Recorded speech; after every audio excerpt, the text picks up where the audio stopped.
European jihadis in a propaganda video in Syria.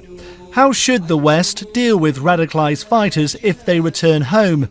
Many governments have promised tough action, including jail time, but Denmark has a different approach. This 21-year-old doesn't want to be identified. He fought with Islamist militants in Syria last year before coming back to the Danish city of Aarhus. I was involved in fighting, yes.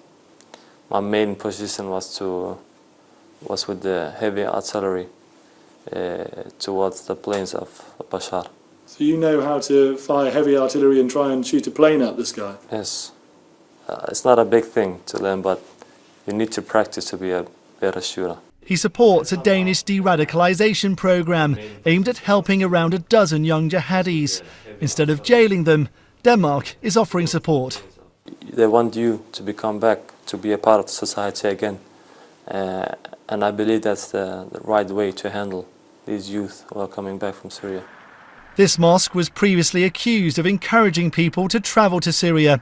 Now, the police and social workers are working with religious leaders to check former fighters don't pose a risk. We try to advise our youngs and the people who have been in Syria that they have to live a normal life when they come back.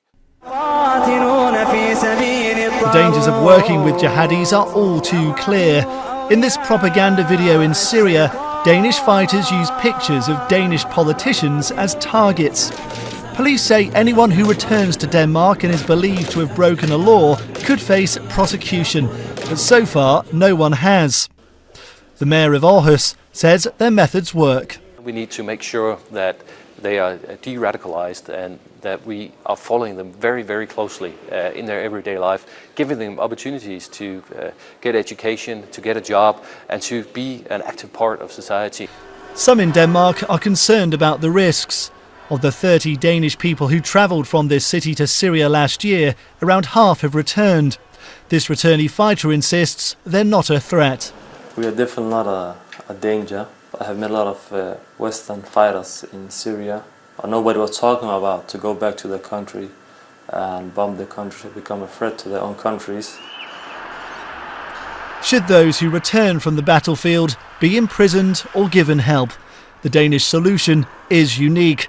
But for all countries, their chief concern is to stop the war in Syria from arriving on the streets of Europe.